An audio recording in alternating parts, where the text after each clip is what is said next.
All right, here we are. We're just about to start the show. We are live. We started our stream a little early because we want to let you know that on October 30th, we are going to be doing a live show Saturday morning, October 30th. We're doing it. Yep. We're going to be live. We're going to come here in studio, and we're just going to get on the air on YouTube, right, and Facebook. Yeah, we won't be on the radio live, right, like we are now in 2 minutes. But we will be on our Facebook and YouTube feed because we want to take some calls on the weekends. We get a lot of calls on weekends because we're on a lot of stations on the weekends. Yeah. And then also we have, of course, Thanksgiving coming up, and that's on a Thursday. We record the show on Thursday, obviously. So we want to make up a show there. Because we're going to sit home and we're going to eat a lot and probably like be in a comatose state. But, that's always my good. Plan. Yeah, let's do that if we can find any turkeys to buy. Yeah, I heard that today. Might be a shortage. Sounds like a scam. Yeah, I think it is a scam because we have two. We better get some. We should go buy extra turkeys. Yeah. So, we got a couple small ones, but they're frozen. October 30th, we will be here live Saturday morning. We'd love for you to tune in. Now we're going to go back and get ready to do the show in 1 minute and 55 seconds. We should just I don't know. You never know what Shannon might say when he comes in. He might say booger or something like that. Yeah, so we probably don't want to surprise him that we're on the air when he walks in. We'll keep the camera up, though. Yeah, let's do that. Or maybe I can't because I have to hear what's coming on the radio. Oh, that's true. All right. We'll see you in a couple minutes. See you in a minute. You're listening to the Nordstrom's Under the Hood Show with the Motor Medics, Shannon Nordstrom and Russ the Super Tech Evans. Shannon is an ASE engine and parts specialist, and Russ is an ASE Master Certified Technician with extensive factory drivability training. Join the Motor Medics for fun and free automotive advice with real-world solutions to everyday automotive problems. The Under the Hood Show is heard weekly on this and other great radio stations across the U.S. Find out how you can participate in the show by visiting underthehoodshow.com. With Russ Evans, this is Shannon Nordstrom, thanking you for tuning in to the Nordstrom's Under the Hood Show. Have a great day, and remember, PTLA. The opinions heard on this program, based on the many years of experience of Russ and Shannon, are offered for entertainment value only and as a guide to your repair needs. No claim to repair or cause is given or implied. Always consult with your own certified technician and follow all safety procedures before attempting any repair. To be a part of the show, call 866-594-4150. Under the Hood is produced by Prairie House Productions.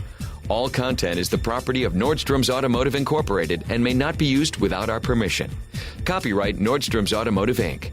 Now, let's go under the hood with the Nordstrom's Motor Medics. Welcome to the Under the Hood Show. We are glad to have you with us from the Autotempest.com studios. All the cars, one search. Russ Evans is here to answer your automotive questions.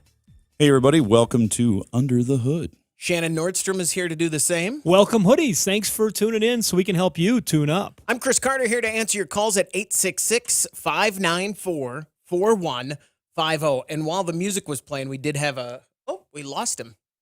We lost Anthony. Anthony was hanging on. He had some work to do, and then he had to go. Said he was working on a sewer. I hope he didn't. Ooh, that stinks that we lost him. Yeah. Keep going. You want to just keep going. What's caught your attention in the automotive world? You know what? There are things going on out there that are interesting, but nothing is better than a little reflection. Okay. This is from the Car and Driver, and I just got a kick out of this. And the little caption, if you happen to be seeing this, is new cars of 1972, 82, 92, 2002, and 2012. Mm-hmm. And they went through and they talked about some of their highlights of each of these years as they came along. And the title of the page was "We Didn't Start the Fire." You could hear that song in the background as I say that. In 1972, the notable cars of the year: the Dodge Monaco, the Ford Thunderbird, and the Mercury Montego in their magazine. Okay. Those were notable cars of the year. And the engines, the highest output engines of that. Chrysler's 426 Hemi was still a thing. Ford's Cobra Jet 429 and Chevrolet's highest output 454. Well, no, they weren't around. They all died that year. They started before that. They all died that year. That was kind of the end of those eras. What's a catalytic converter, they say? You know what? They're getting into this. Those losses may be why the 1971 Car and Driver staff fears and loathes the Clean Air Act of 1970. The SAE standard J245 calls for net horsepower ratings to be measured with all systems, exhaust, intake, installed as they would be on the car. So no more playing the numbers game. Would all be on the car along with compression ratios.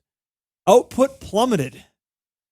Chevy's 365 horsepower V8 drops to a less impressive 270 horsepower in the new test. Wow. So I mean, that's kind of fun. So that was 1972. So let's fast forward to 2002.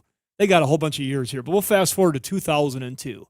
Once again, I'm reading from Car and Drivers here, where they've got the notable cars for 2002. The Buick Rendezvous.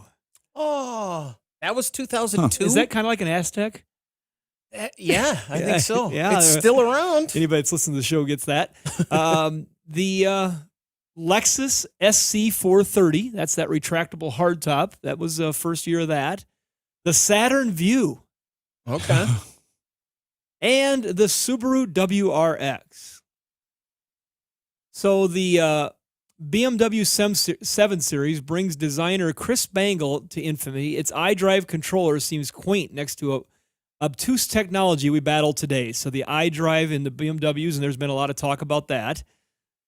Air conditioning becomes standard on Chevy S10s, a sign of trucks moving up market. Interesting. That one I found was fun.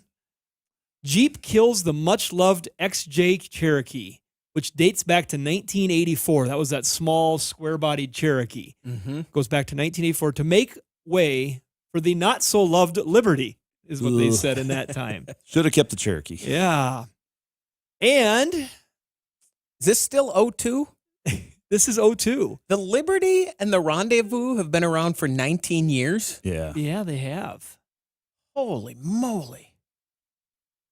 Yeah. That's amazing. Well, we're done with the Rendezvous now, right? That's Yeah, gone. that's gone, yeah. Yeah, the Buick Rendezvous has been gone for a while. Has it? Okay. Like Yeah. 3. Oh, 'Cause you're making me think here. I think, Not even before like 12, huh? yeah, I'm thinking it was like 9 or 7 they were done. I don't know. That's a good question. I'll look it up right now. You've got the power there. We repair so many of these, you'd think you'd know it, but I know I haven't seen anything newer. I'm going to say it's 9 or something like that. No, 2007. No, I said 7 or 9. I was stretching it because I thought it was short. Stop. You No, I can't- was. All right. I said them both. Can't I go was back close. now. 2002 to 2007. That's amazing. I thought it was a round. I still see them. I won't read the whole things, but I'll just backtrack a little bit. The new cars of 1982, notable, Chevy S10, Datsun Stanza, Dodge Rampage, and the Pontiac 6000. Datsun was still around. They still called it Datsun. Wait a second. 1982. Oh, 82. I'm 82. Okay. I jumped back. Was back. the Corona done by then? I don't know. The 82 Corona? So then they went to the notable cars of 1992.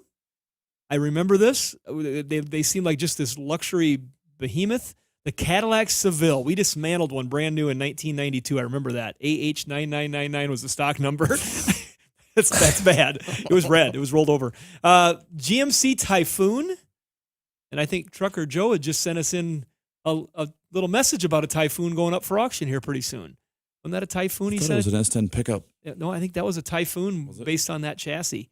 And then we've got the Olds Achieva was new in 1992. What did the Typhoon have for horsepower and speed compared to? Well, it was the fastest 0-60 Yeah. all-wheel drive.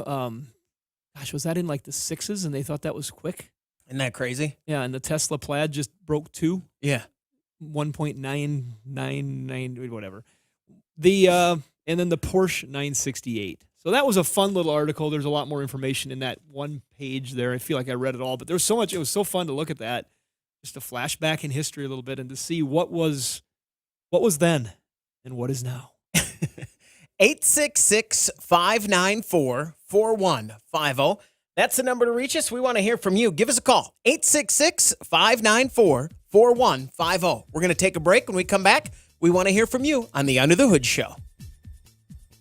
Prepare to learn something. You're going under the hood.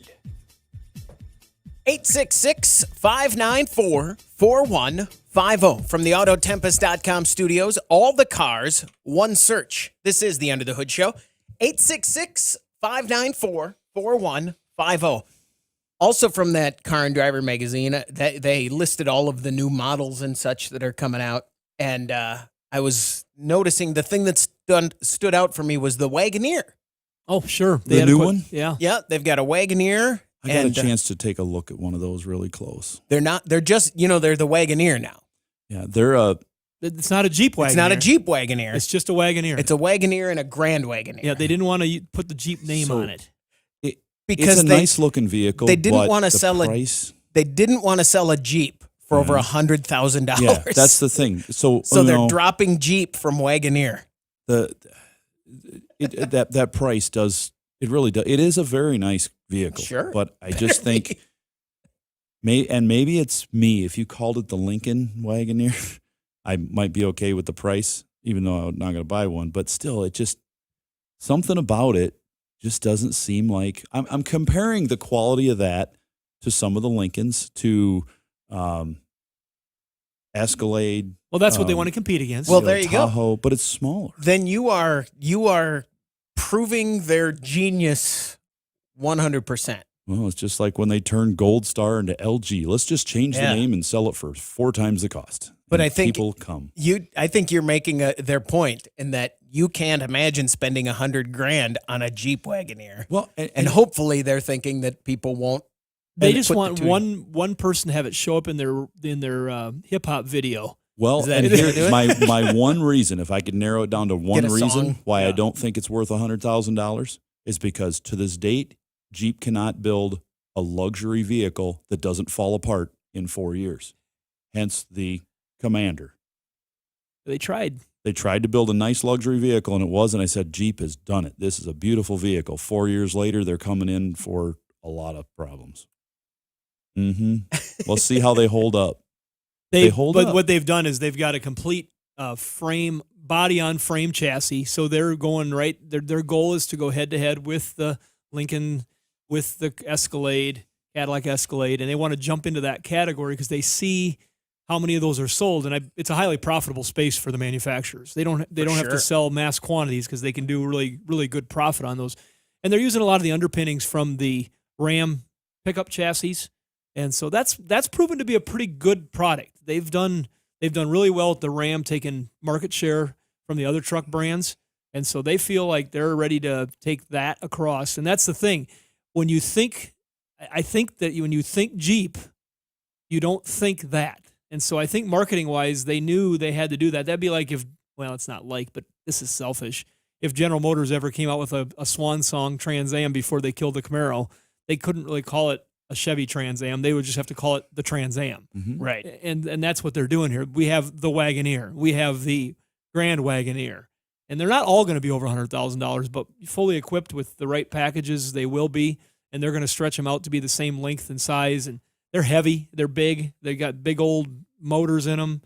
They're excited to enter that space, but it'll be interesting to see how well received the market is on them. I agree with that. I want to also point something out here. Hold on, Russ. You can go in the booth like you're on the dating game for a second. So the Wagoneer, he said he couldn't see spending that much money on a Jeep Wagoneer, right? And that's what we're talking about. And he said, now I could see. I'm thinking of the dating game. Sorry. I could see if it were an Escalade or a Lincoln, I might spend $100,000, no problem. Now, 2 weeks ago, we were going, oh my gosh, the Escalade's over $100,000. How fast did we switch to? Well, of course, an Escalade's over $100,000, but a Wagoneer. Yeah, it's hard to imagine. Yeah, but that quick, we went from, I can't believe these cars are over $100,000 to, well, an Escalade, sure. Is he out of the booth now? Yeah, he's back. Okay, all right. Maybe I was thinking of the Newlywed Game, one of those famous responses. It's supply and demand, though, when you're looking at vehicles, because we got on the internet, went to Ford's site and priced out a brand new 4-door crew cab, diesel dually 4x4 truck at $71,000. Was that just like pretty nice loaded good one. XLT? Yeah, a pretty nice loaded one. those have come down a little bit. People aren't just going, well, you know what, I can't get a car right now, so let's buy a big 4-door diesel dually. No, or they're not going to replace a Suburban with one of those either. So right now, the supply and demand, the price rate, I think if we had a overabundance of Suburbans and Tahoes and Escalades right now, they wouldn't be as high as they are. It's going to be very interesting to see how the manufacturers handle the backlog of vehicles that they have, that are sitting, many of them in storage areas that are incomplete, waiting on the parts, waiting on the components that they have to put into them with the chips. And if another model year rolls over, they'll be selling new 2021 models, some 19s, right next to 22 models. It'll just be interesting to see how they incentivize that, how they handle it. I think most people are going to say, you know what, it's new, and the price is better than these used ones I've been looking at. I want one. And they said once the vehicles are all ready to go, they said they're going to have an incredible time getting them delivered to people. Yep. It might be a lot of, maybe they'll have a yard sale and you just go there and drive it home. Volkswagen's listening going, oh, boo-hoo, do you have cars you can't? Oh, that's a shame. They probably still got a few of them laying around. 866-594-4150. Let's go to California and talk to Gail. You're on the End of the Hood Show. Gail, what can we do for you? Well, I have a 2016 Kia, and when you put the emergency brake on, the light comes on, you take it off. Well, the light is still on, and it will not go away. And I took it into the dealership, and they checked some things and couldn't find it, so I had to bring it back later on so they could get into the control box. And they have, and they still couldn't find anything. They said they went to their technicians back east somewhere, and it ended up to where they decided I needed a new control box because the red light will not go off. Well, and Russ is going to jump in here too, but just typically, and this is just me with common knowledge, when you have a red brake light, many cars are going to share that same light if the emergency brake is applied, or if there is a failure of hydraulic pressure, or if there's a major problem with the brake system. Correct, Russ? Right. And so they share that. So the fact that if it wasn't the simpler alert that your emergency brake is on, which is the simplest low-hanging fruit typically, then you do have to get deeper into the systems. Do I have hydraulic pressure? What's going on with the electronics? And they can see that all by scanning it with a computer. They should be able to look in there and see what is activating that light. Do we have a failed analog brake module? Do we have a master cylinder pressure switch out? Do we have a short in the parking brake controller? One of those things. And once they eliminate all the inputs that would turn the light on, they've disconnected them all and saying, oh, well, the light's still on. Then they can say the controller has failed. So have they put a controller in it yet? No, it takes 3 days to get it, and they haven't done it yet. I've been able to drive the car. Everything works right. I mean, the brakes work, the brake lights come on and everything. I just have that little red light, which doesn't bother me, but I don't think it's right. Yeah, it would be nice to have it working properly so you know if there is a failure in the brake pressure system. But if they need to get a module for it and they're guaranteeing that is going to fix the problem, I would say that would be our suggestion. Get it fixed so you know what's going on. We haven't seen a lot of problems with those cars at all with the Kia as far as electronics. They hold up very well. So to have that fail is kind of odd. I just want to make sure that they have diagnosed it properly, and they if they tell you, let's say it's going to be $500, if they say it's $500, it's going to fix it, it better fix it. We don't want them to put that in and then say, oh, well, it looks like there was a couple other problems too we had to take care of. If there are, then take that module back out and show me that it doesn't work with the old one. Right. That would be my only concern with that. I want to make sure that that's going to take. What kind of cost estimate did they give you, Gail? They gave me $529 for the part, $270 labor. Anyway, it ended up about $850. It's a lot of money, but if that fixes the problem on a red brake light, you can't leave that, because if that light is on and then you did have another brake system failure, you wouldn't know the difference. And that's what would scare me when you're talking about something as important as your braking system. Knowing that it operates now and they've let you drive away with the car, they obviously are thinking pretty highly that this isn't going to cause you immediate problems either, else they probably wouldn't let you take the car.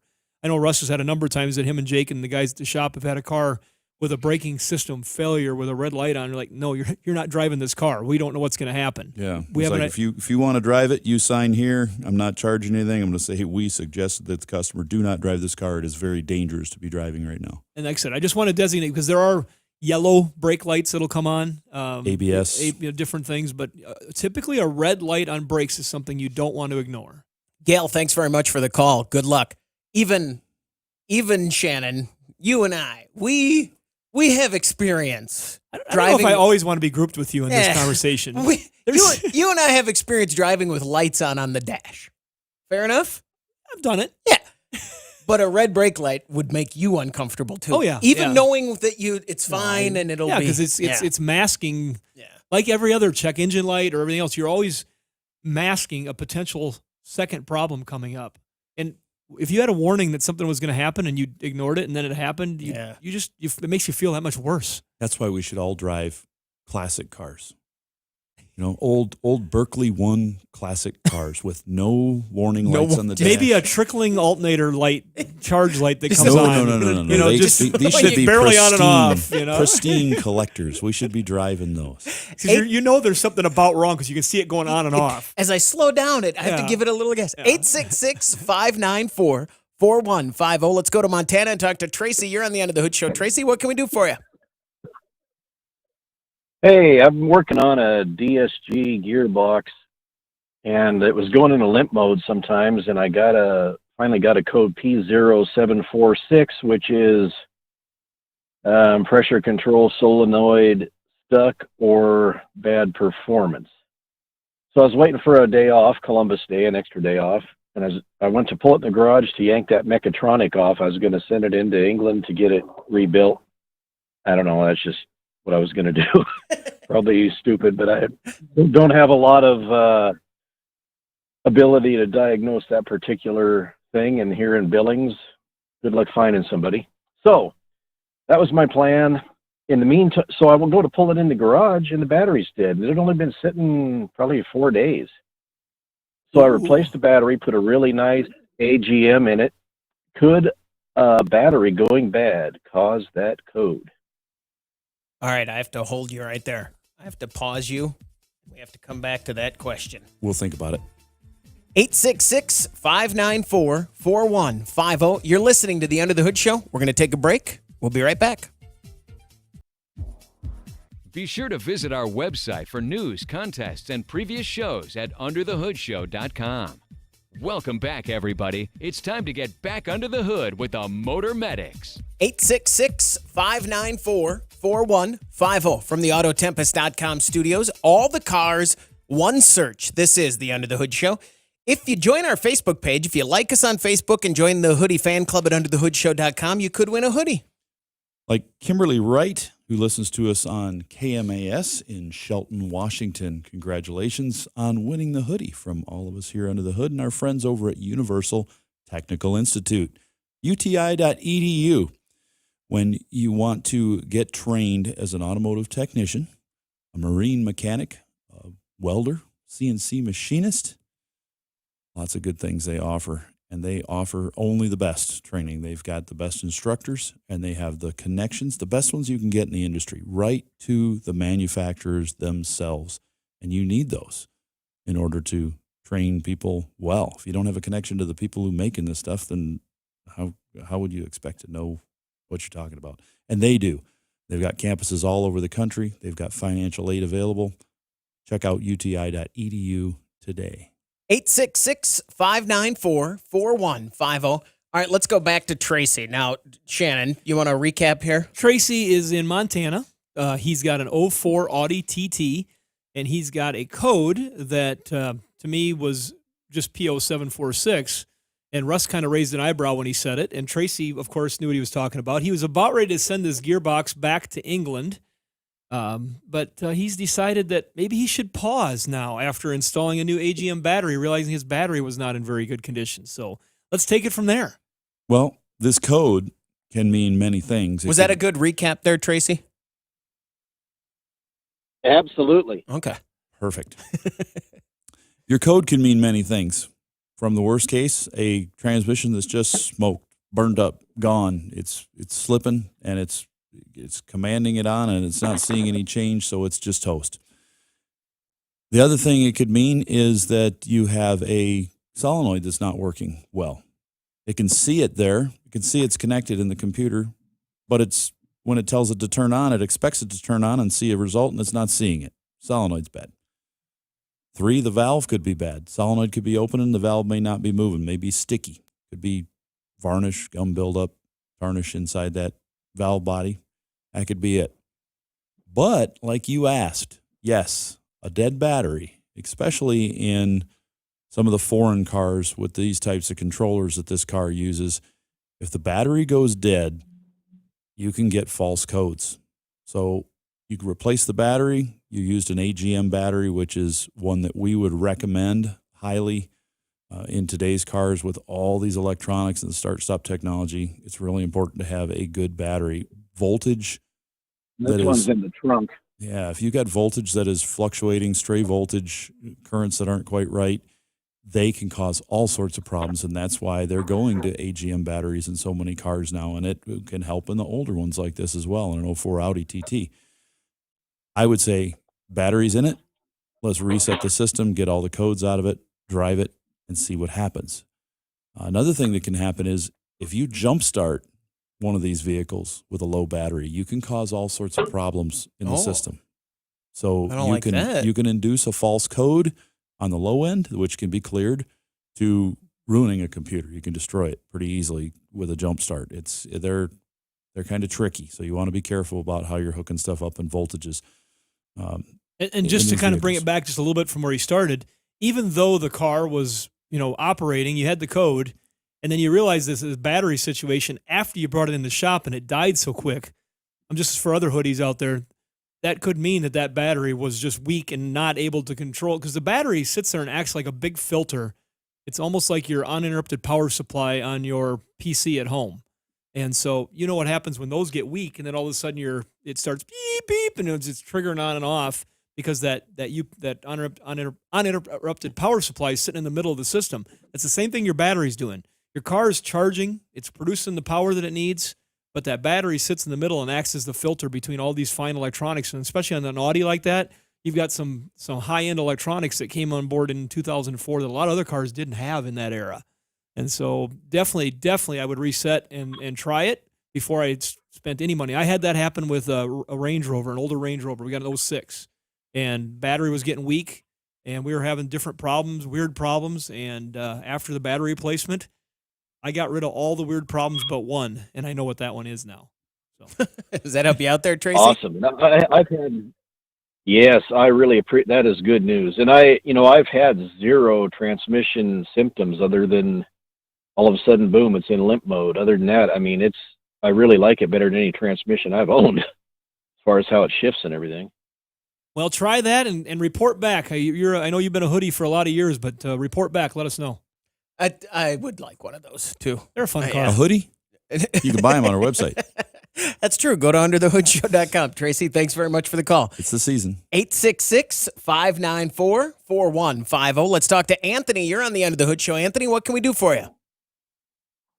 I've got a 2003 Yukon Denali, and for whatever reason, it allows me to turn the heat up on the display, but turning the heat down to air conditioning, it's almost like cracking a safe. Every time you turn the dial, sometimes it'll jump up, sometimes it'll jump down. It's just kind of hard to figure out. We know this one. We've seen it. Radios are the same way, too. For a certain amount of years, you'd get it there. Remember those, Shannon? You'd be like, oh, the radio's, this customer's radio is on. Let's touch it and turn it down just a little bit so we don't, and you touch the dial and it goes up. You turn it down some more and it goes up. It just keeps going up and up and up. I had to replace one of my 99 Trans Am because of that. If you slap it and you keep spinning it like you're cracking a safe, eventually you could maybe get it to go down enough to where it's not blaring. But that's crazy when it's a radio just cranked up. Little heat. My daughter's does that. And so she plugs her phone into her stereo, and she can't control the volume on the stereo very well. So she turns it up as far as she can get it and then controls the volume on her phone. She said that works perfectly, except when she forgets and she gets in with her phone on full blast and turns it on. The stereo's already at full blast, and it's a bit of a surprise, especially early in the morning. Especially when an email comes in and doom. Oh, yeah. I think what you need is a new dash display. And it's not in your year. It doesn't need to be programmed. It just needs to be bolted in. You grab a hold of the whole face of the dash, the whole plastic piece with both hands, and you just pull, and it comes off. Thunk. Bunch of snaps. Yeah, it just Or pulls right clips. off. No bolts. And then there's a couple bolts in the front of that unit. Right now? Yeah, I mean, you can just grab it right now and pull on it. Go, oh look, it came right off, and then behind it you'll see two little bolts. That there's hold the, no screws holding it in? no, not the Behind face. any little covers? Well, once you take it off, it'll expose the fasteners for the radio and for the temp control both. Yep, and then you just pop it out, unplug it, plug a new one in, snap that dash back on, and you're good to go on this one. And they sell a lot of those. Our partner Dorman Products sells that remanufactured temp control. Go down to the auto parts store, pick one up, plug it in, done. It's a plug and play thing. And what happens is the rheostats in there go bad. If it's got dual zone or even single, the ones with the spinning knobs, they just get a little bit of dirt buildup inside of them, and there's no way to clean them. I mean, you could take it completely apart. I've taken one apart and looked at it and went, oh yeah, you can't get in there to clean it. They just wear out. It's not a bad job to do at home. If you have any questions, you can look at YouTube. Anthony, you had called in earlier, correct? Yep. Does it still go downhill? They said you It had does. I did get it. I did get the clog free. I'm just getting ready to send the camera down to see what I can find. So. Oh, Okay. Thank you, Anthony. Don't do that. leave it there. Yeah. Well, now we should probably Somebody left it there. he I was gotta do working some- on his sewer. I got to do some plumbing repair at my house this Yeah. weekend, so we should have just had Anthony. I'm a Anthony, 10-year-old fix stuck my in a problem. 50-year-old's body. 866-594-4150.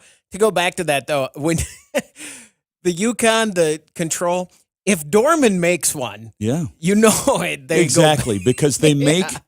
OEM fixes. They try to make better the problems, and they don't. Right. They wouldn't waste their time making. If it didn't fail all the time, Right. They make better the solutions. Right. If they They couldn't- look for problems. if they didn't have a solution to it, they wouldn't even make it. But they do. I mean, they've got Chris, your car, turbocharger. Mm-hmm. Somebody drove it really hard. Must have been before you owned Yeah, it, and I think just so. fried that thing and cracked the exhaust manifold. So, they happen to have those man. things. Those are. But I don't know who did that. there's a lot of stuff, and we find that with all auto parts. Let's say we're working on a car, we're like, oh, it's got a problem. The lady with the Kia, I got a red brake light on. Let's look it up on IATN or something. We're going to search everywhere, try to find out somebody's got to have a problem like that, right? Mm-mm. It can't be this part because let's say we assume it's the flux capacitor, and we look it up and go, well, nobody has one of those. Well, if it's so big a problem, why does nobody sell one? The dealer doesn't even sell it anymore. It can't be a problem, so we have to go look a different direction. And sure enough, we find something else almost every time. 866-594-4150. Let's talk to Jeff. You're on the End of the Hood Show. Jeff, what can we do for you? Hi, I'm from Sioux Falls here. I got a 2020 Chevy truck, and I heard on a couple previous shows that Shannon had his truck up to Dell's, and something about the assembly lube of the transmission wasn't matching up with the transmission fluid, and I was just wondering, I think you guys said all the Chevy transmissions No, this was and the Yukons and the Escalade. This was a particular run of 8-speed automatics that were used from like 2014 to 2018-19. Now, if you've got a 20, that's a new body style, and they've since rectified that issue, as far as we know. I work for a local towing company here in town, Shannon, and I don't know. I bought my truck in April of 2020, right before they knew they weren't going to be able to get trucks. Good move. And one of our towers called me on the radio, and he said, "Hey," he says, "you won't believe it." He says, "I'm picking up a 2020 truck with less than 20,000, and the transmission went out." So when I heard you say that, I wanted to make sure, because what year was that you took up to Dell's? My truck's a 2018, and then we've had callers like in the last month with people. One was a 2016 Express van that had that same. There's no way you've had that truck 4 years now. I got it late in the year, so yeah, it was 2018. That's crazy. No, it was before COVID, before the studio. Yeah. Okay. No, it's about ready to go on its 4th snowmobile season, I think. Wow. So how many miles you got on the thing now? I'm just going to guess. 98,000. 53. That's it? Wow, really? Yeah. Wow. That shocks us both. Yeah, for sure. At 4 years. So in Jeff's case, what's he looking at? I think that or with this other truck. My hunch is the other truck it happens. With trucks, it happens. Yeah. That things will break every once in a while under warranty. But I have not heard that they learned, and they always do learn, hey, don't do that again. Right. Yeah. So as far as I know, that next generation, they had that all figured out. Jeff, thanks very much for the call. Let not your heart be troubled. I think you're good. 866-594-4150.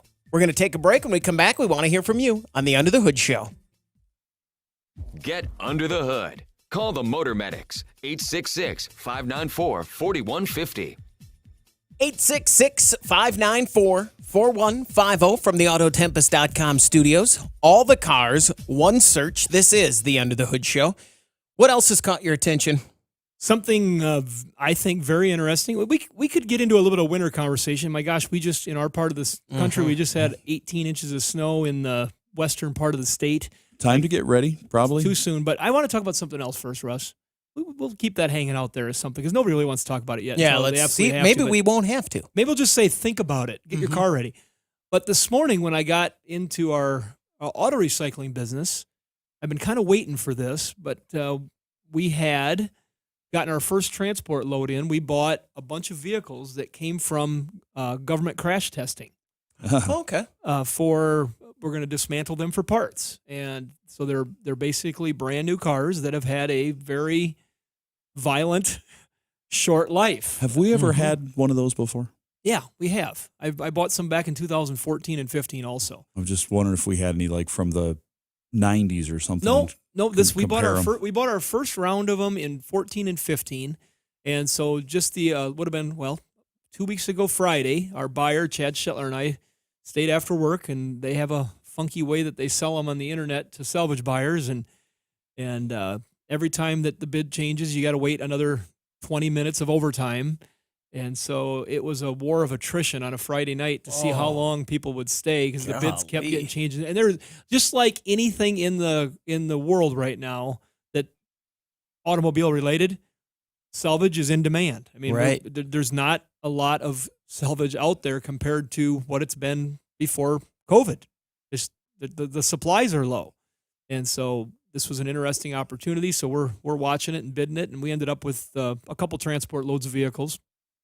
Paid more than I wanted to, of course. But now the first load came in this morning. And so I was taking some time to look them over. Now, some of these cars have sat for a couple of years. So apparently there's a process. We don't get all those details. We just buy the cars. But it's interesting to see them. These were cars that were in a 35 mile an hour flat barrier test, a few of them. And so we've got like a Nissan Murano that is hit straight on in the front at 35 miles an hour. And you can see what that looks like. That causes a lot of damage, It is doesn't it? amazing how much. Just 35 miles an hour frontal barrier test really flattens out the car. You can see where it's broken frame-mounted motor mounts, to shift the drivetrain back and absorb energy. As Chris has said before, we've designed our roads perfectly. You design a course where you have two cars pass each other with only 2 feet between them, headed towards each other. So at 35 miles an hour, that's the damage that does. If you have two cars going towards each other at 30 miles an hour and they hit head-on, that seems like you're going very slow, but that's a 60 mile an hour dead stop crash. Yeah, and none of these were the offset barrier or the offset collision like you described there. These were all just the ones that I got that were front end hits were straight on hits. And then we have another chunk of them that were, I can't remember what degree it said, but basically they're taking it into like a simulated pull shot in the driver's door to show what happens when it takes that side hit. So they're sliding the car on a skid sideways into a barrier at a certain angle. And so we've got some Silverado pickup and a Dodge Ram pickup and BMW X1 and some different vehicles that have been in this side collision. So I'm going to post some pictures of some of those vehicles as they come through our inventory department on our company page, and I'll share a few of those over to our Facebook page Under the Hood Show so you can see what they look like. But it's just interesting to look at these cars, and then the way they've got their testing set up, there's different colors painted on different types of components where not on all of them, but the frames are painted one color, the suspension pieces are painted different colors, so when they watch their videos, they can more accurately see the movement of the different parts when they go back and play things back. And we can find out, like on the quarter panels, there'll be screw holes drilled into them where they had some sort of a monitoring device screwed onto the side of it.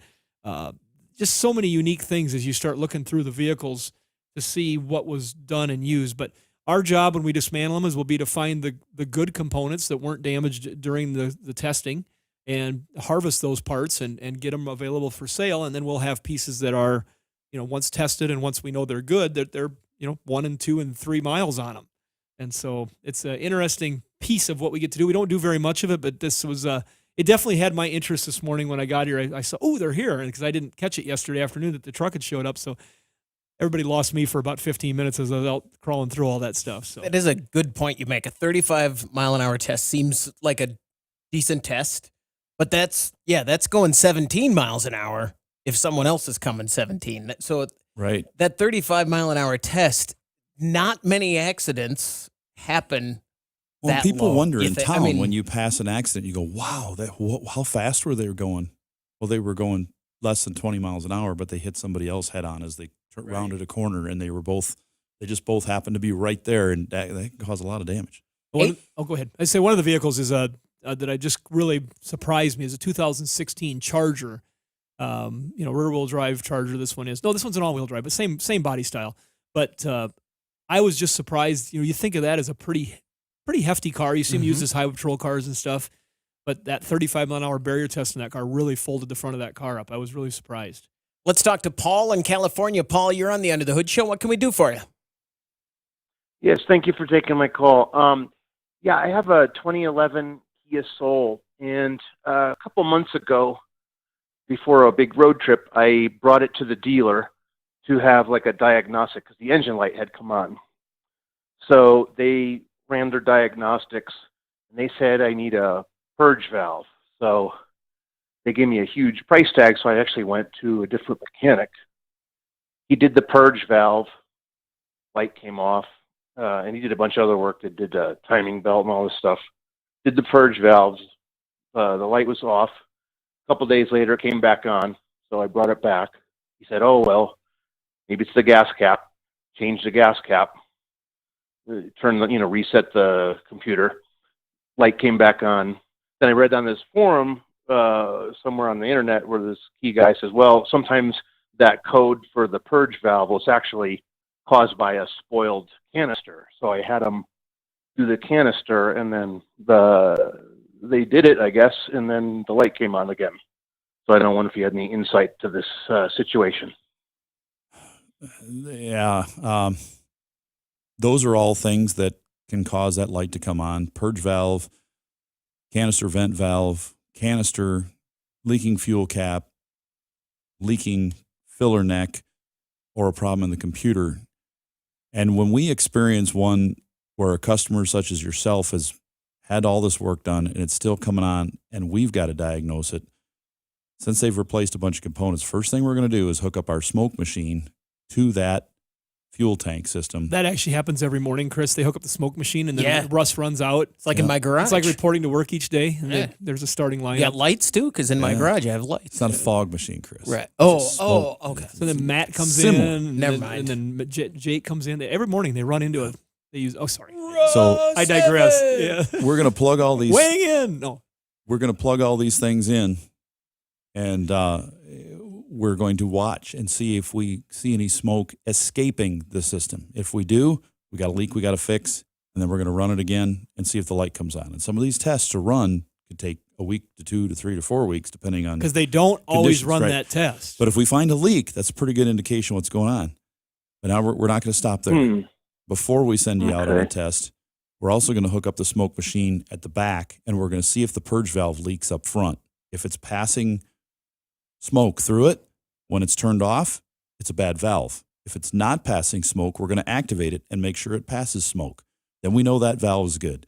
We're going to do the same thing on the other end at the canister vent valve. We're going to make sure if it passes smoke and doesn't.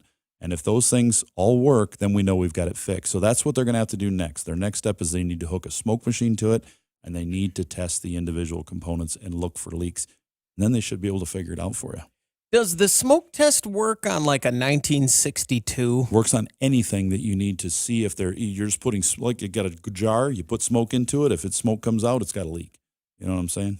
Right. So it'll work on any vacuum line, on any car, all the way back to a 1940, anything that has a vacuum line, and you want to see if it's leaking smoke out. And they can have problems too. There's hard plastic lines in the fuel tank that we've seen break and crack. Sometimes in handling and removing some of those valves. A very small leak will fail a system. Yeah, and they don't always do that test. That's what people don't realize. That test on that system for pressure isn't always occurring. It only comes under certain circumstances. Paul, thanks very much for the call. That'll do it for this hour of the Under the Hood Show. Now, let's go under the hood with the Nordstrom's Motor Medics. From the Autotempest.com studios, all the cars, one search. This is the Under the Hood Show. Russ Evans is here to answer your automotive questions. Thanks for joining us under the hood. Shannon Nordstrom is here to do the same. Welcome, hoodies. Thanks for tuning in so we can help you tune up. I'm Chris Carter here to answer your calls at 866-594-4150. 866-594-4150. What has caught your attention in the automotive world? The magic of winter. Now, what's caught our attention? So it's been pretty affordable to fix your used car versus buying a used car right now, because we talked to our partners at Autotempest.com, and they have some amazing bargains out there, because when you have a site that large, you're going to find everything from low to high. But they have told us that overall, the prices have gone up. So we are looking, and right now it's still a much better value, greater value to fix an older car, even something you haven't driven in a while. We've got some cars from the mid-'90s that people are fixing up that have been in nice shape, but they needed engines and things like that, so they're spending a little more money. But it's a better bargain right now to fix those than it is to buy a used car if you're paying 50% more on a used car. But we are seeing some increases in the used parts market, in the new parts market. We're seeing, so far we've been able to get everything we need, either in new or used, or a combination of both. We've been able to supply the customers. Hopefully it'll stay that way, but we are seeing increases across the board on these parts, more than what I had hoped for, but everything is going up. We're starting to see a little bit of shortages on oil, getting certain brands of oil in certain containers where you might be able to get it in bulk, but you may not be able to buy it in a quart, different things like that. So if you're thinking automotive repair and you think, well, I'll just put it off a while, you start thinking now, because opportunity cost is real. Two things going on for you right now that would make you want to start thinking about it now, at least. As we go, prices can change almost daily, and just getting into a shop. Some shops you may call and they may say, yeah, I can get you in this afternoon. Well, maybe they just had 4 cars they're waiting on parts for and a cancellation and a couple things, and they have one opening right now. But in reality, most shops are going to be 2 weeks to 12 weeks out. So you want to start getting your appointment now, and then, getting some parts rounded up and things like that. And winter is arriving. I don't want to talk about it. Yeah. So in our area, he turn his mic off. 5 hours west of us, which is not that far, out in the Black Hills, Rapid City, South Dakota. We're on KOTA radio out there, and it is snowing. Do they still call that the banana belt? Sure. If you like was frozen, it ever? if or you was like that just frozen certain news bananas, people that called it the banana belt? It was certain news people. They are in Why a are you different looking at me like climate that, zone. Chris? I don't. But because of their elevation, they can get snow, but they can also get warmer temperatures than us. In January, they might be 70 degrees one day, but they've also still, that spearfish out there still holds the record, I believe, for the fastest change in temperature in the world, I believe, from the hottest to the coldest and the quickest. I mean, just like within I can't remember what a that minute. number was, but it's crazy. Yeah, it just floored me how quick it changed. I And can then it look went that one back up. again. I've looked that one Look up it up. before. It's interesting to hear how fast that changed. But yet it is still snowing. So a lot of people were caught, well, unprepared, not off guard, because this can happen any year like this at any time. But they just said, well, I'm going to get those tires eventually. And they were caught with tires that had less than 2 30-seconds on them and went, ooh, I better get some tires. So they rushed right on down, knowing that they had tires that were in need of replacement probably 6 months ago. They said, yeah, they're getting, before it snow, let's get it done. And they didn't. And then they call the tire place and they say, we don't have any tires. We're out of tires right now, or we're very low on tires. Or we don't have that size, or I've only got 3. But yeah, there are some great places right now that can get you fixed up. So get going. But you got to think about being prepared. Have you had your battery tested? It starts fine in the summer, but in cold months, batteries don't crank as well because your engine is stiffer when the oils are and all the lubricants are stiffer. So, just basic stuff. Take a look. You can look right now yourself. Yeah, tires? Yeah, they look pretty good. Can you see the, Lincoln's head if you stick it in the tread? Yeah. So are tires good? Have the battery tested. Is the battery good? Well, there's a start right there. Get your air pressure back up once the temperature starts dropping. If you're not running nitrogen, your temperature will drop in a hurry. I would guess probably at least 80% of all failures caused by weather are just tires and batteries. Simple stuff that can be checked super fast. If you didn't have a tire or battery failure, you're probably, 80% ready to go. Because for the most part, the days of changing oil viscosities in the wintertime are long gone. You don't. It's you run the same stuff year round. So it really has gotten to be much easier. But if you've had changing your oil, it's pretty easy. If you've had a radiator that has been lightly leaking and you know it, if you've got put a radiator or put some K-Seal in it. Yeah. If you had a heating problem last year and you've all of a sudden you're like, oh, we made it into the cooling season, you're going to remember pretty quick that you never fixed it. Sooner than later, it'll be better. All right, I have the What'd you find? temperature. You have the number. Spearfish, South Dakota holds the world record for the fastest temperature change. January 22nd, 1943, it went from -4 Fahrenheit to +45 Fahrenheit in 2 minutes. A Chinook nice. wind came in. Take my coat off. Whew, it's And- warm. 2 minutes, it jumped. But then it dropped back down again when? I don't have that. I think there's a thing where it says it dropped back down to cold very quickly after that. I would imagine that that 45. So there you go. How would you like to be the opposite though? You wake up, you're a farmer. You say you get up in the morning and it's like 45 degrees. You say, you know what? I don't even need a jacket today. I'm going to wear my long sleeve shirt or just my light sweater. And I'm going to go out and I'm going to check the fence line. And you hop on your horse and you ride out a couple miles and you're looking, checking the cattle, checking the fence line. And that wind blows, Chris. And all of a sudden it goes from 45 to -4 All right. degrees. I'm And it's gonna- windy. I'm going to guess that farmer probably knows by looking at the clouds and just sensing that it's not a good day to take off on the horse. Okay, I'm interrupting. He's getting on his four-wheeler, his side-by-side with a cab. I'm In interrupting. 1943? Oh, 1940. I'm interrupting. Okay, so so I didn't realize we were playing 1943. Yeah. -4, it went up to 45 degrees. The temperature had risen to 54 degrees. Then the Chinook died and the temperature tumbled back to -4. The 58-degree drop took only 27 minutes. The sudden change in temperatures caused glass windows to crack and windshields to instantly frost over. That's fun.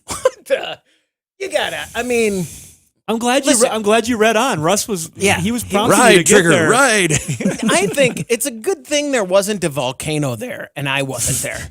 Because if I were standing near the volcano and that happened, I'd be like, ugh. Probably like the people of Pompeii went, I just kick I my wonder kid if it's in. going to get warm today. I would just kick a kid into the volcano, hoping that would stop because clearly something's going on there, right? I mean, you can't. Did you just say that? Yeah, when Nobody- I've seen lunar eclipses and thought, sorry, kids, I might have to do something here. I don't my. see any other reason.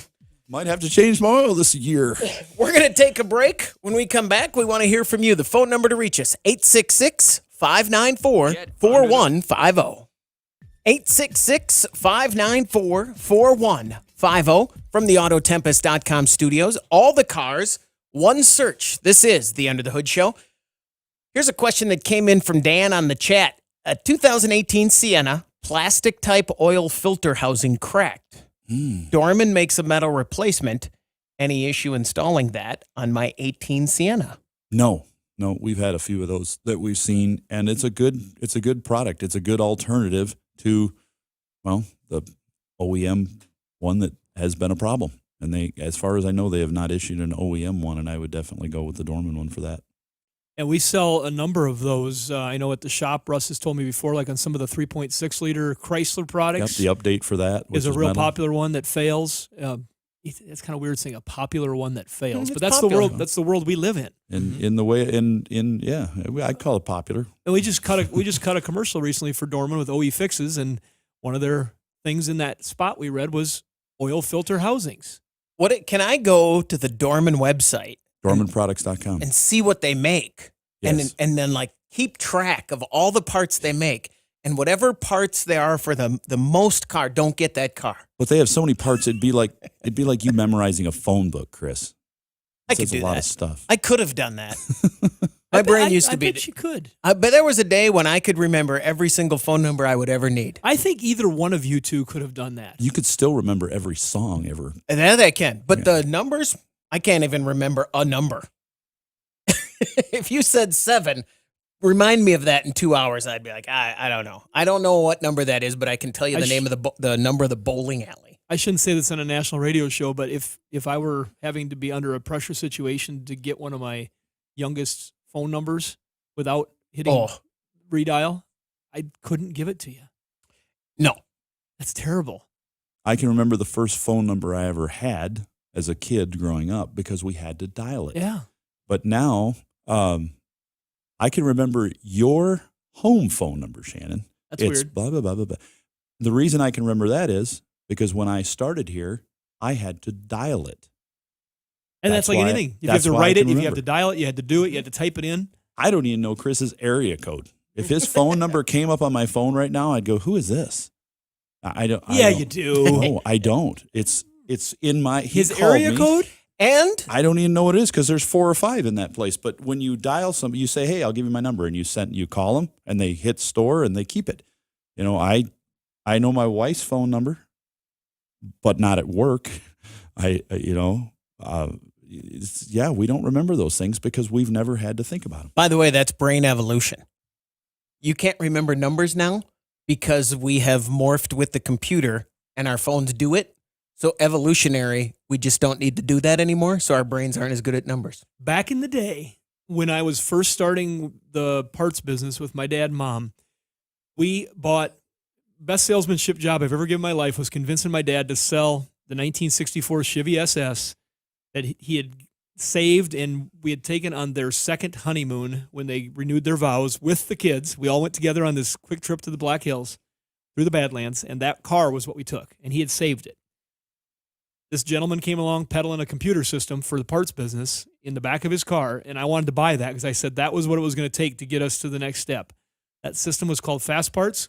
Long story short, they didn't have a license in that system to put the interchange part numbers that the used parts industry use into. But you could manually key punch them all in and then be part of the network. And so when we started doing inventory, I had to look up all the numbers in the book and then type them into the computer when we would inventory a car for parts. And I did that for many years. And so at our national or at our regional trade show, they would have a Top Gun competition, and they would ask parts questions about what interchanges with what What's a 138? and what it is. And I was very young, and there was a lot of veteran guys up there that have done this for a lot of years. And I came up there and I won their contest the first time I ever tried. And I did that for many years, and I very much upset some people. Made good friends out of the whole deal too. Another part of my mentoring process is the people I met. But I knew I knew those numbers like the back of my hand because I looked them up and I entered every one of them all the time. All and day now long. if they said call your kid, you couldn't do it. Now I can't remember anything. It's just ridiculous. We all got stories like that, but that's definitely one of mine. That's something you did all the time, and now I couldn't do it. Computers have made us dumb. 866-594-4150. Let's talk to George. You're on the End of the Hood Show. George, what can we do for you? Yeah, I've been using a synthetic oil, mostly Mobil 1, for years on all my cars and my boat and everything else.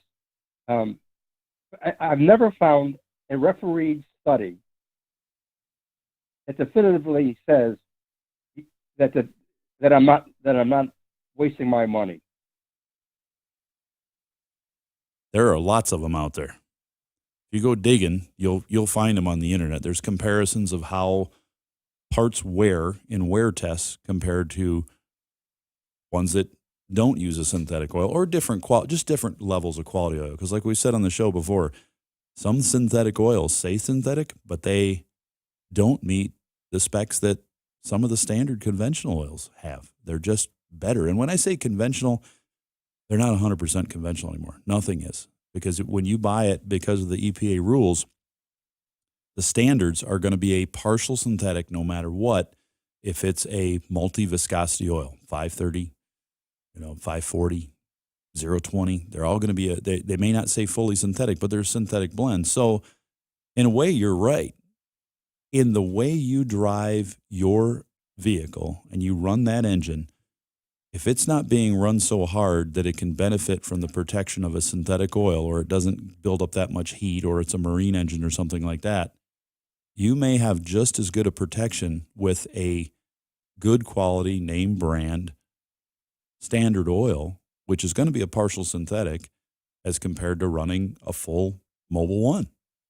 So that type of oil. So yes, there are studies that'll show the difference between a conventional oil and a fully synthetic, but they're going to go by the SAE standard that's on it. That's where you're going to find that grading. But typically, yes, you will see less wear over time. If you put 300,000 miles on an engine and you take two engines apart and they've been run exactly the same. Let's say both those engines are in your 35-foot Sea Ray boat.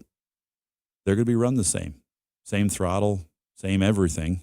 And if you run them both 1,000 hours and you tear them down and one's been run with conventional oil its whole life and the other one's been run with fully synthetic, you're going to see a difference in wear in that engine. That's the only way I could think of that you could take two engines and get them to be a similar comparison. You need something with twin engines that are going to be under the same load at all the time.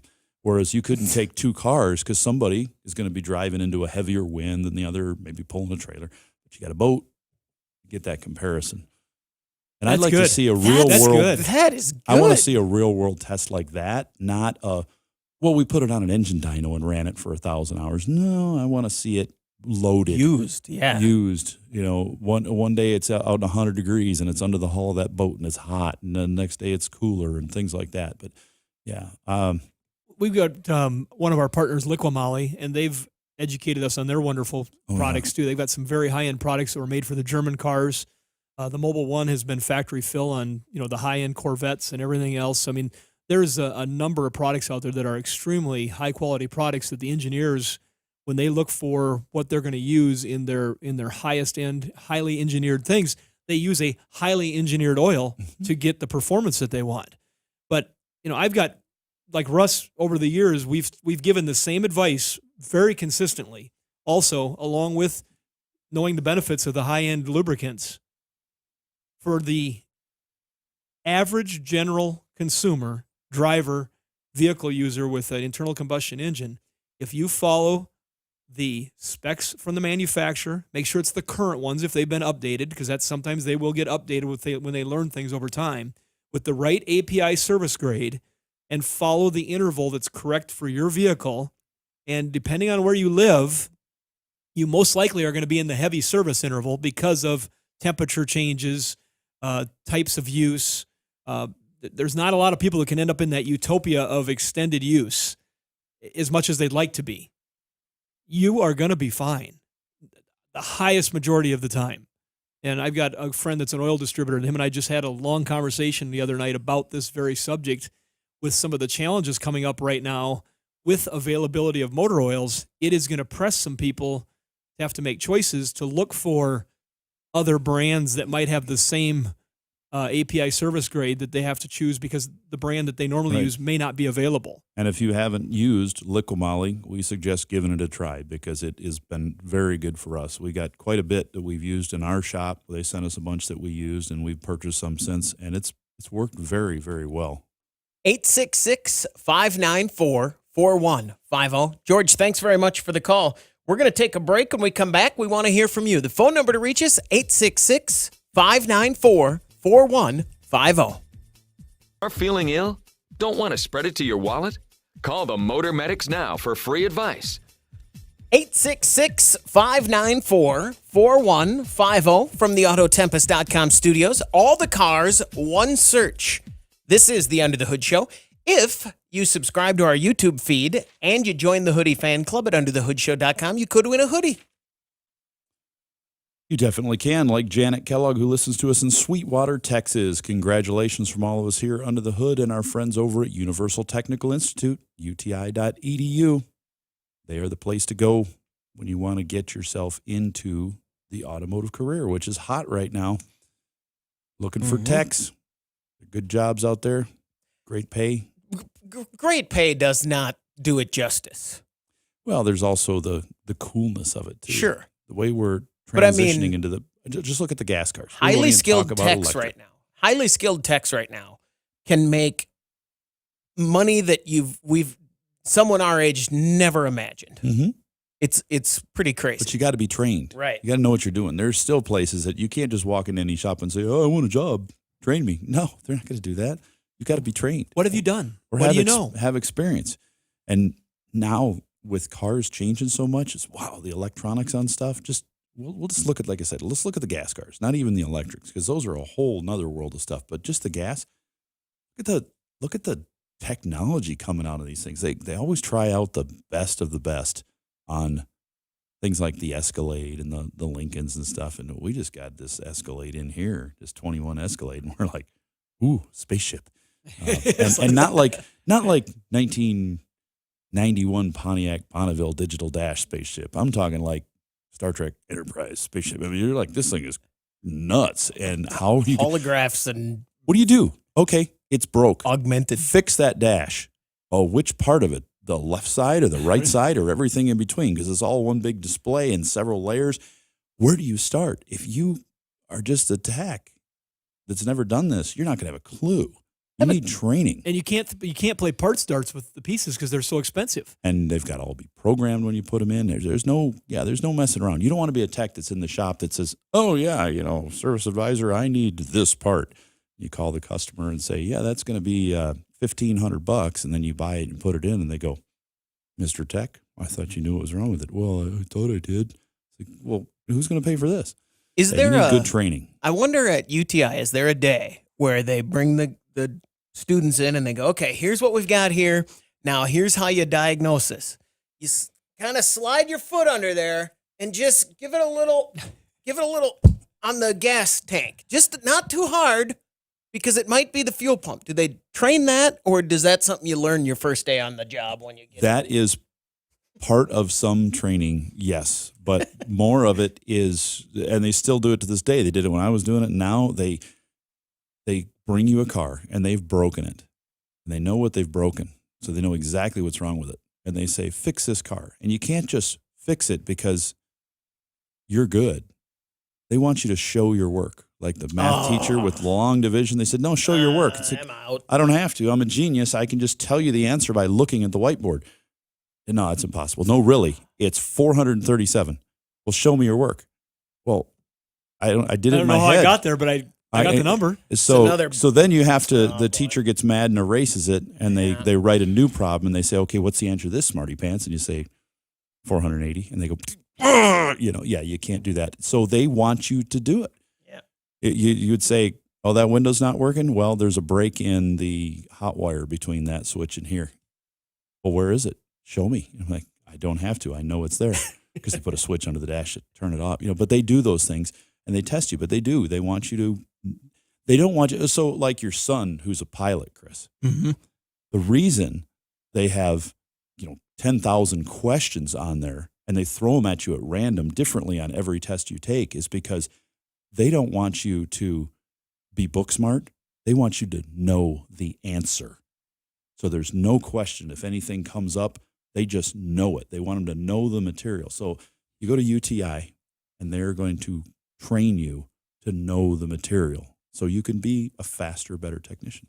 866-594-4150. Let's talk to Alan in Minnesota. Alan, you're on the Under the Hood Show. What can we do for you?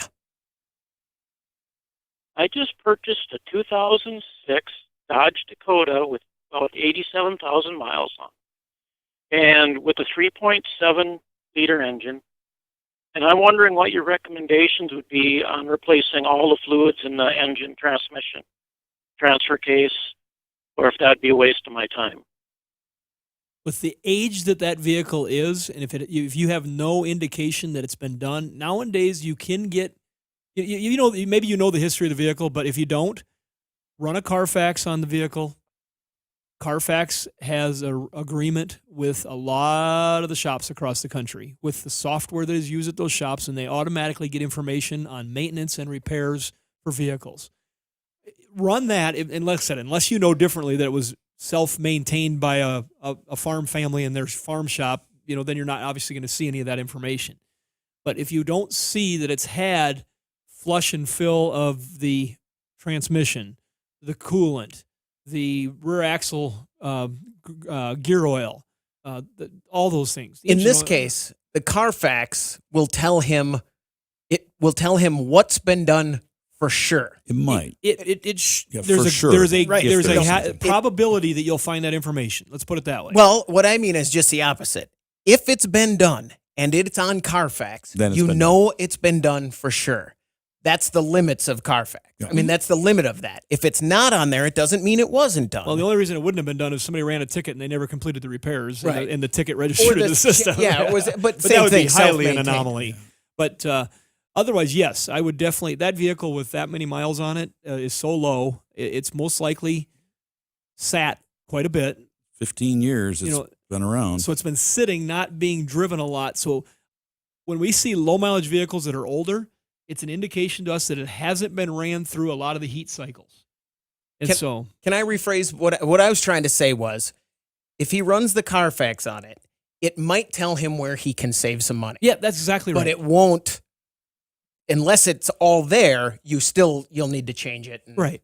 So if you can't see a history, that's like Russ is. They use that. They have the what did they call it in your system? Carfax Shop. Carfax Shop, where they can look and see. Oh, somebody's asking about this vehicle, and it's a timing belt vehicle, and it just had one put in 20,000 miles ago and a year ago. Yeah, you don't need to put a timing belt in this. Even though the car's got 100,000, it just had one put in at 80,000. We're good to go. See me at 150 or whatever it might happen to be, or 170 or whatever that number might be. If you don't know that information, I would definitely start fresh with this vehicle now that you own it. This particular vehicle was owned by a county. Yeah, they may not have done anything to it still. If you happen to know the county supervisor, the shop supervisor, if it's a rural situation, you can probably walk right in there and find out and ask. If they're, a lot of those local areas, if you're around here, you can do that. And they may still have the records. In bigger cities, not a chance. No. Right. Finding that information out. Yeah, exactly. But I definitely would, if you can't verify it, I would change it. Those are sometimes some of the best maintained vehicles out there, but they're sometimes the worst. Yeah. Sometimes they just drive them until something breaks, and then they park it, and it just sits there, and then they say, oh, you know what, that thing's been sitting in the corner for 10 years. Let's put some fresh gas in it and get rid of it. That too, but more than likely it's just been. I know our fleet and travel people here in South Dakota, they have sales, and they've got maintenance records on all their vehicles available many, many times, and they know what's wrong, why they retired it.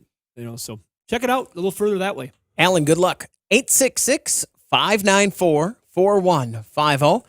Let's talk to Thomas. You're on the End of the Hood Show. Thomas, what can we do for you? Yeah, good morning. I've got a 2007 Honda CRV, and I've owned it for about a year and a half. And I've been running it on synthetic blend oil. I'm wondering if it would make sense to go to full synthetic. I don't know what the owner had before me, what he was running in it, but would it make any sense? I mean, I have no problems with the car, really. But to switch from synthetic blend to go to a fully synthetic, would that make sense? I don't think it's necessary at all. I mean, I don't know what your plans are with the vehicle. Miles? Yeah, how many? Great question, Russ. 120 right now, 120. Keep with what you're going, but I'd go with the higher mileage oil. It'd probably be a good time to start. Okay. With They have that. different additive packages they put in to, just help with some of the sealing and things like that with the higher mileage formulated oils. Okay. But I don't think I would do it. All right, but wouldn't help then. It's just not necessary. It wouldn't necessarily help. Okay. All right. Very good. Yeah, that's it. Thomas, thanks very much for the call. Thank you. If I'm buying a brand new car, 7 miles on it, should I go with the highest oil I can afford? No, you should run the factory fill out until the recommended first oil change. First oil change. Okay. Which a lot of times is 10, 12,000 miles. Right up your alley, man. That's what you should do. Yeah, that sounds great. Yeah, run out the factory fill, and then go from there. But yes, like Shannon said, when you get to that point, then you go with the best. If it was my vehicle and I just bought a brand new, that's what I'd do. I'd do that, and then I'd be fully synthetic after that, and run with it and keep my engine. Have you ever had a brand new vehicle? Me? Yeah. Yeah. Showroom floor? Okay. Just one. But yeah, me too. I had it very short. I couldn't pay for it.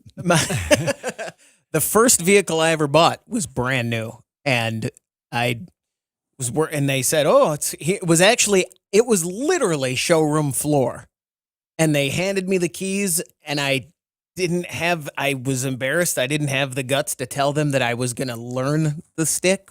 Was that the Geo? Yeah. I had never driven. I had learned how to drive a stick, but I didn't drive a stick yet. I don't know what's more amazing about that story, the fact that you hadn't driven a stick yet, or they had a Geo Metro on the showroom floor. Yeah. And I got in, and I was so nervous, and I was so scared to tell them that I was not probably able to do this, that I just did it, and I jumped. They reacted when I took off. Had you rode with somebody and watched? I had done a little bit. I knew the basics of it. You didn't have YouTube videos to watch back then or anything. I went out with my brother once, and he showed me, and I drove it a little, but I certainly was not confident.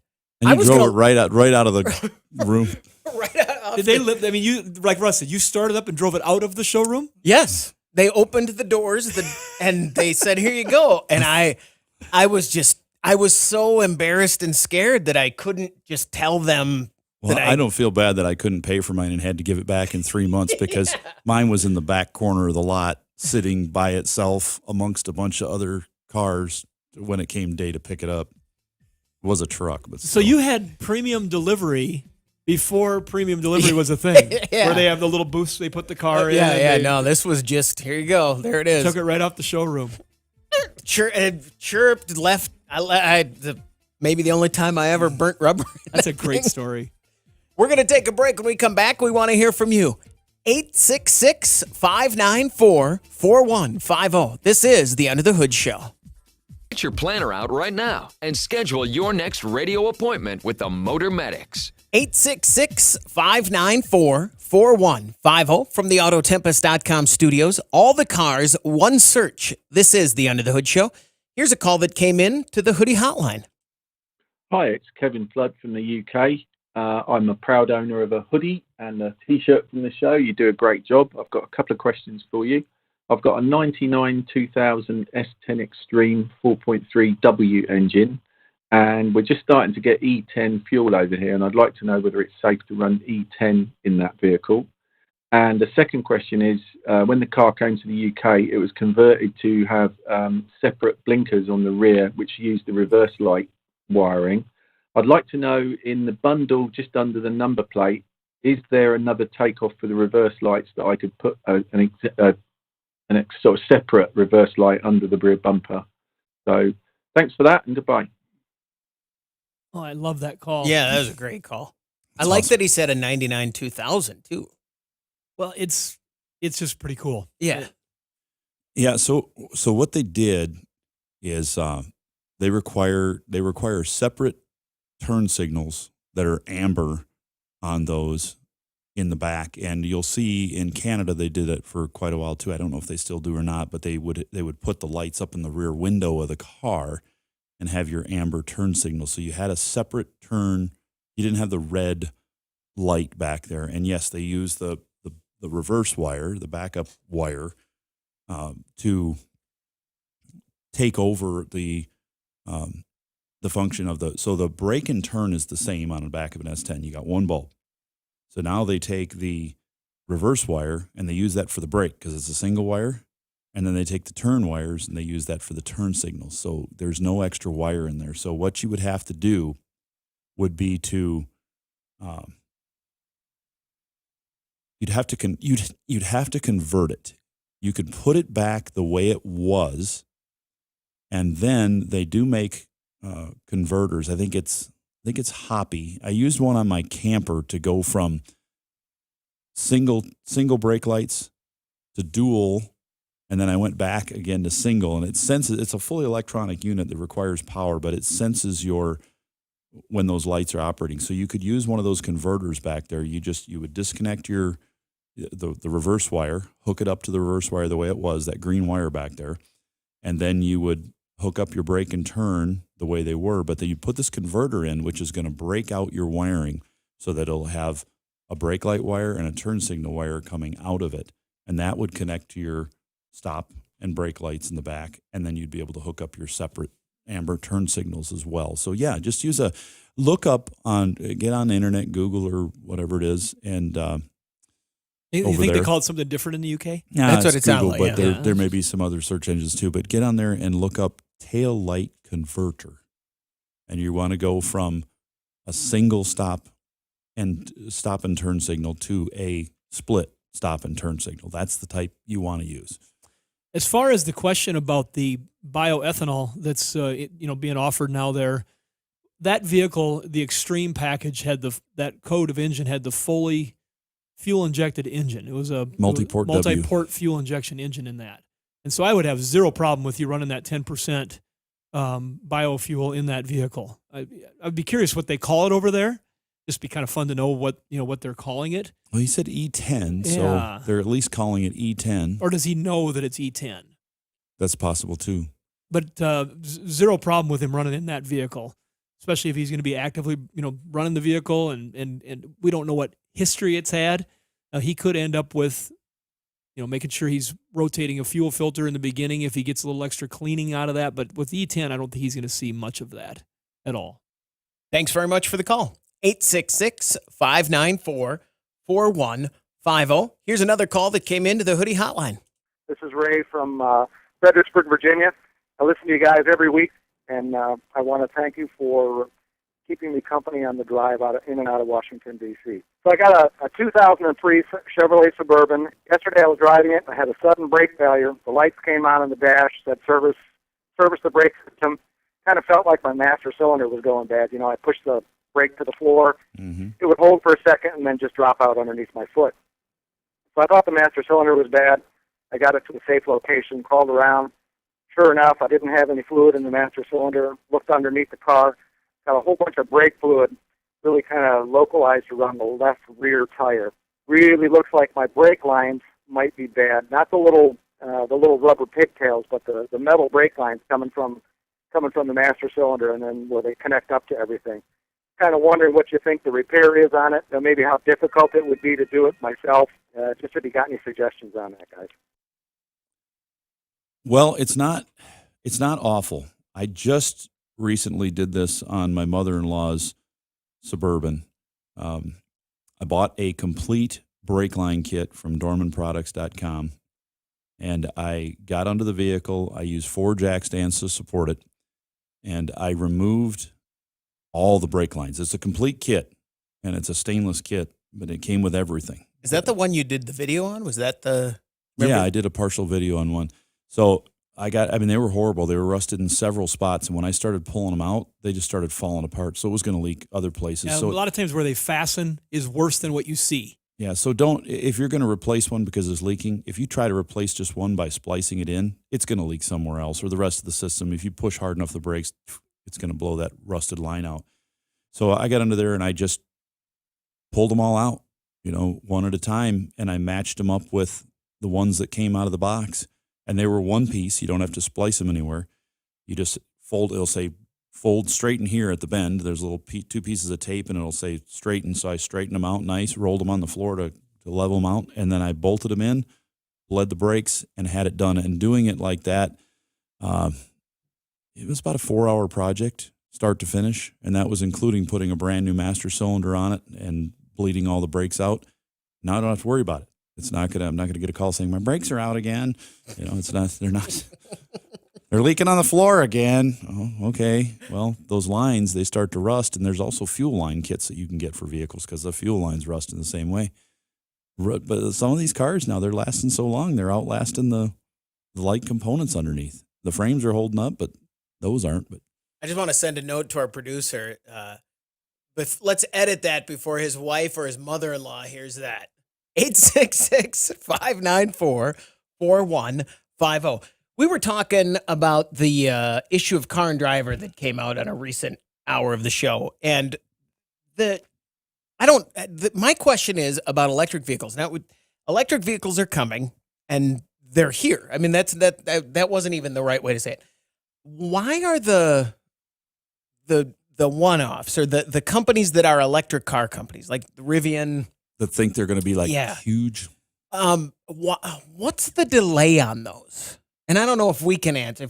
We can answer that. Oh, you mean why are they not the ones that said we're going to be releasing these cars soon? Yeah, and they're not there. I mean, I understand. Same problem a lot of companies have: chips, parts, employee shortages, all sorts of stuff. I believe there's a lot of products out there that they wanted to get them out a couple years ago. And is it just noticeable because they have one product that they haven't put out yet? Yeah, and I hate to say it with the thought this way, but there are some that have proven over the years that they're in no hurry to make a product either. Right.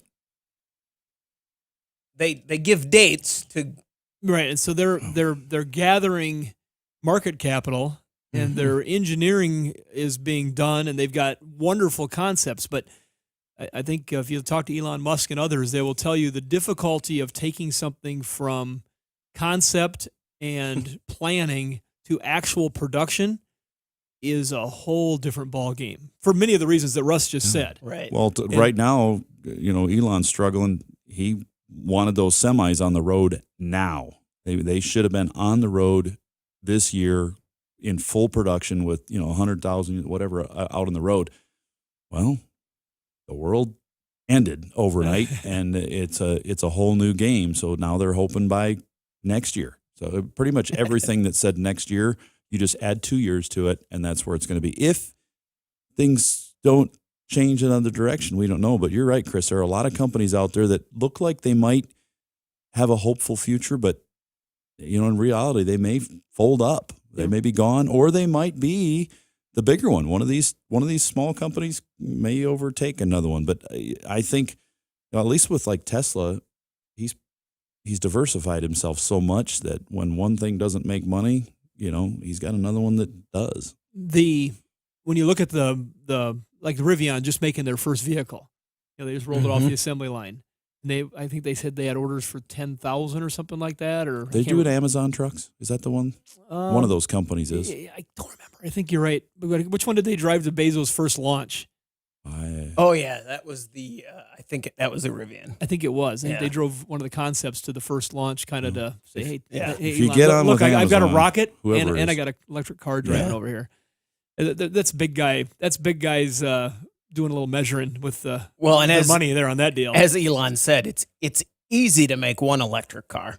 Yeah, it's hard to make electric cars. Yeah, and that's what I mean. The ramp up from concept to production is a whole new ball game. But that Rivian that they've put out, amazing vehicle. But the challenge is going to be when the power of the big manufacturers put the full onslaught, like Ford just announced this huge investment into a community for electric vehicle production. When they start putting the full arsenal of their power towards this, it can be hard for those small companies to compete. That'll do it for another hour of the Under the Hood Show. Until next time, you can find us at underthehoodshow.com. Thanks for listening.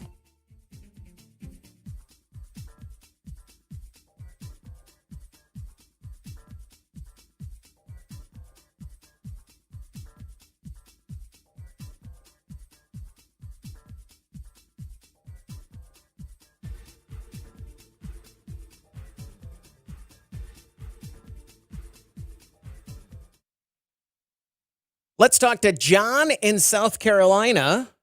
John, you're on the Under the Hood Show. What can we do for you? Hey guys, how you doing? Fantastic, John.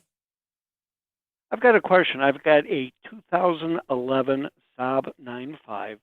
It's got what they call the technology package, which is rain sensing, lane departure, and head-up display. The problem I've got is I've got a cracked windshield.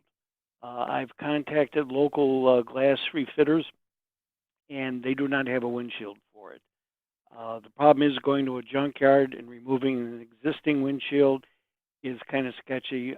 Evidently, they break quite often. Do you have any sources or steer me in the right direction to look for one of those windshields?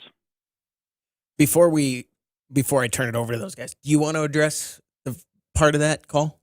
It's okay. Okay. I can deal with him using the J word. He used the J word, but I'll be all right. I'll survive it. No, it's okay. Hey, we're just having fun, John. But I'm sorry. Recycling. Professional automotive. Yes. But if he was talking about going to I'm sorry.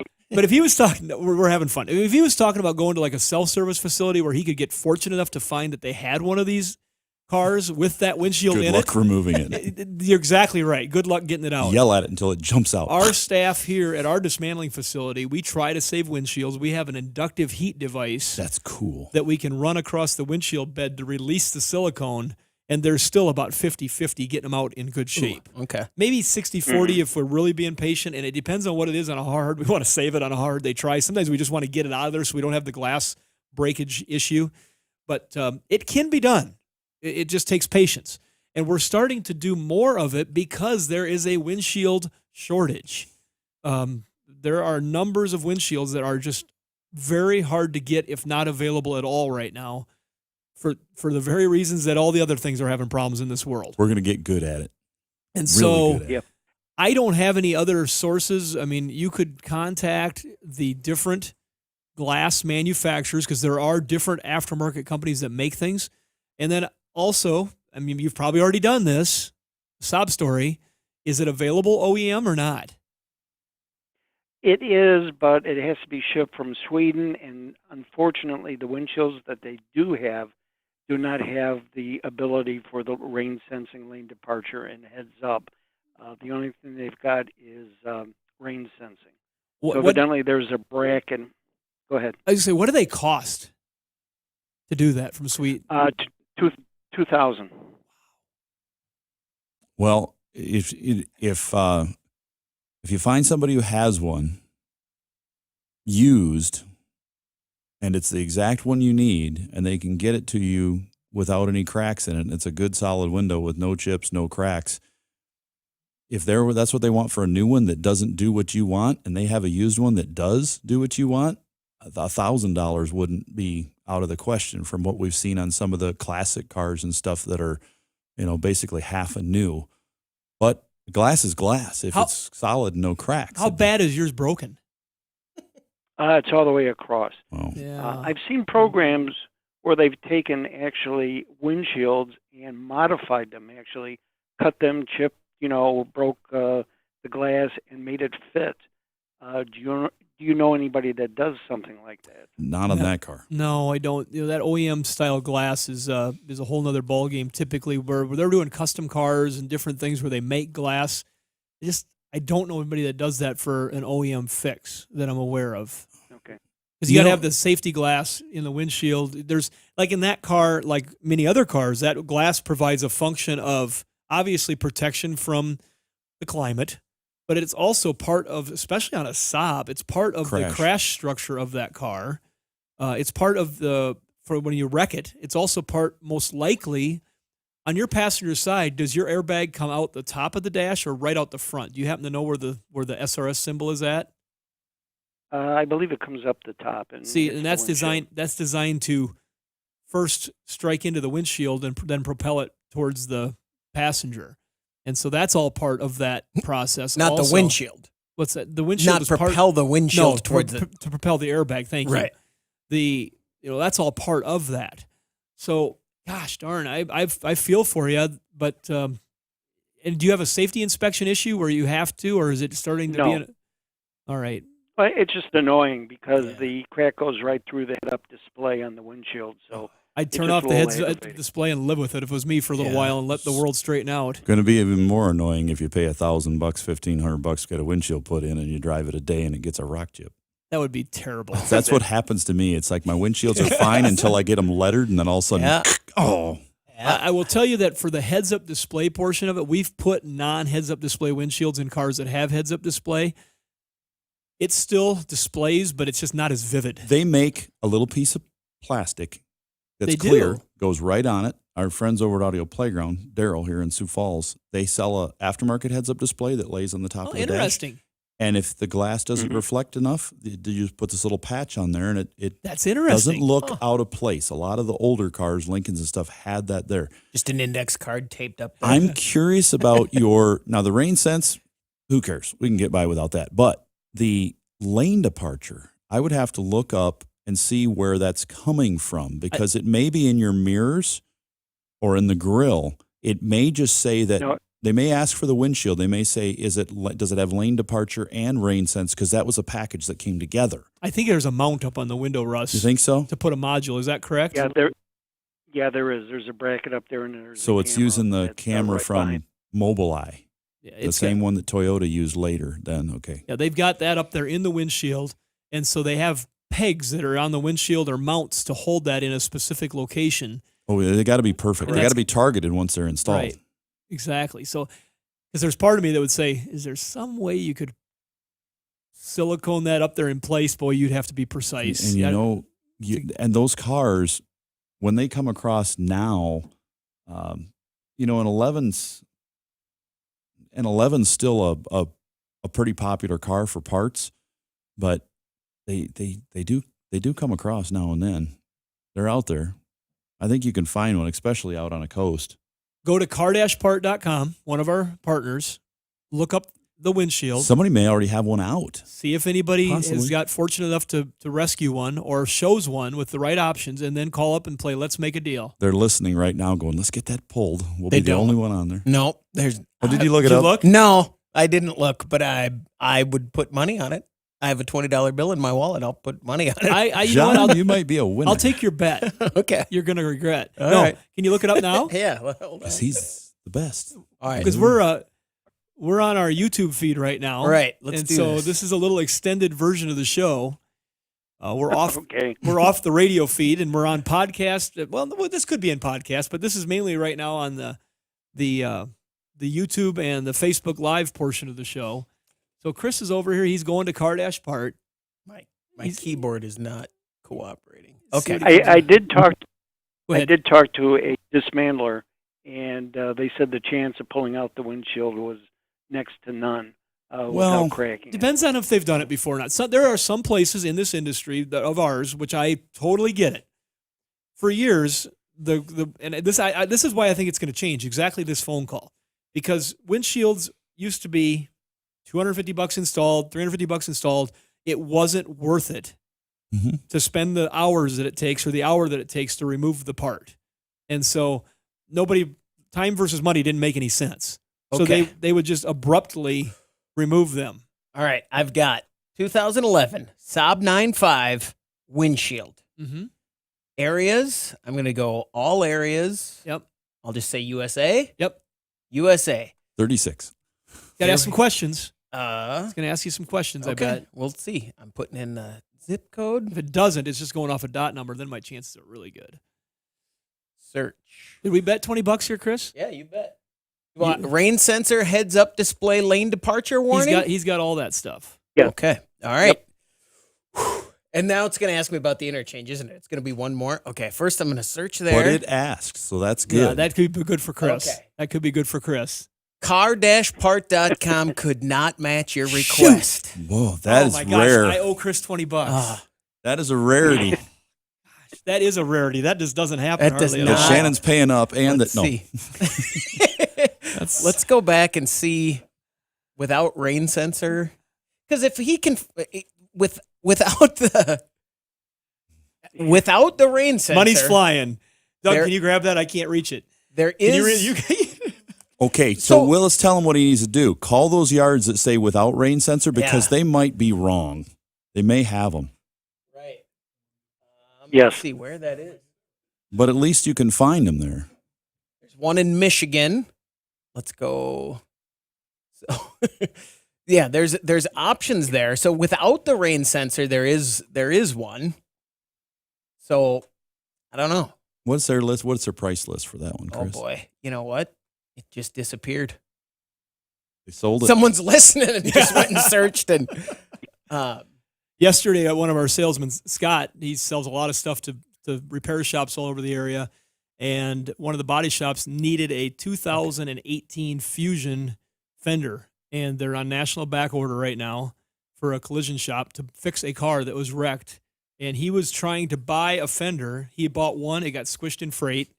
He bought another one, it got squished in freight. And so he was trying to buy another one because they need a fender. And as quick as they came up on the screen, he would call and they had already sold it. He's been checking every couple hours in our locating systems. John, this is an extended ad for Car-Part. Right now, it's at Cook's Auto Parts in Michigan, and you can actually click live chat and chat with them or call them right from there. $132. That's for without rain sensor. Can he just buy the glass and do away with all the extra? He can disconnect the lane Yeah. departure. I think if he unplugs it, it's going to say He's going to get a warning it's going to light. get a warning light, which you should be able to hit the clear button and get rid of. The rain sensor won't work if it's unplugged, but the wipers should still work. And the heads-up display, you can put the pad there. So I tell you what, for $135, even if it was $350, $400 total shipped and installed, They won't ship it. I'm going to give I'll bet you money they won't ship I'll it. tell you what. If I go Yeah, back. that's the other problem. Yeah. If I go back to If they are going to ship it, they're going to tell you to prepay for it, and it's not refundable. with the rain sensor, Well, without you might heads-up have to drive display. that car to Michigan and have them put the glass He's going to in. live with his crack, is what he's going to do. That's what right, John? I'll say this: if you go Yeah. back and select the different options, there are a lot available. Rain sensor, Chris. head up. Yeah, Chris, Yep. let me give you my address so we can split that $20. yeah, definitely, yeah, for sure. Well, he might have to give it back. I think he Hey, just found one. No, hey, this was fun. Thanks for the call, and welcome to the state of the world. Yeah. John, thanks Okay, very guys, much for the thanks call. much. Good luck. All right, we have got another caller on. We're going to ask them to hold just a couple more minutes here. We're going to get to them in a minute. But before we go, we're going to log off here because we got some stuff to do.